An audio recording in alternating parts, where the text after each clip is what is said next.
Big boss Malayalam season 7 അങ്ങനെ നമ്മുടെ Riyas Saleem big boss വീട്ടിലേക്ക് ഗസ്റ്റായിട്ട് എത്തിയിരിക്കുകയാണ്. ഓക്കെയാണ്, കുഴപ്പമില്ല, വന്നു. റിയാസ് ചിലരൊക്കെ അതിൻ്റെ റിയൽ ലൈഫിൽ ഇങ്ങനെയുള്ള ആൾക്കാരോട് ഞാൻ സംസാരിക്കാൻ പോലും താല്പര്യം കാണിക്കാറില്ല എന്നൊക്കെ ലക്ഷ്മിയുടെ അടുത്ത് പറയുന്നുണ്ട്.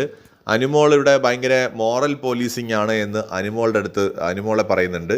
സോ റിയാസ് വന്നെങ്കിലും റിയാസിൻ്റെ ഫുൾ സ്കെയിലുള്ളൊരു ഗെയിം ഇതുവരെ തുടങ്ങിയിട്ടില്ല. അതായത് ജസ്റ്റ് ഗസ്റ്റായിട്ട് വന്നു, 3-4 ഡയലോഗൊക്കെ അടിച്ചു, അങ്ങനെയൊക്കെ തന്നെ ഉള്ളൂ. അല്ലാതെ ഒരു ഭയങ്കരമായൊരു ഇമ്പാക്റ്റ് ഇതുവരെ നമുക്ക് കാണാൻ പറ്റിയിട്ടില്ല. അത് ആക്ച്വലി നമ്മുടെ ഷിയാസും ശോഭയൊക്കെ ആണെങ്കിലും വീട് ഇളക്കി മറിക്കുന്നൊരു ഇമ്പാക്റ്റ്, അതായത് മുൻപ് സീസണുകളിൽ രജിത് കുമാർ അതുപോലെ റോബിനൊക്കെ വന്ന സമയത്ത് ഉണ്ടായിരുന്ന ഒരു ഇമ്പാക്റ്റ് ഈ സീസണിലുണ്ടോയെന്ന് ചോദിച്ചാൽ ഇവർ വന്നപ്പോൾ അങ്ങനത്തെ ഒരു ഇമ്പാക്റ്റ് നമുക്ക് ഉണ്ടായിട്ടില്ല. കാരണം ആ രജിത് കുമാറൊക്കെ അന്ന് സൂപ്പറായിരുന്നു.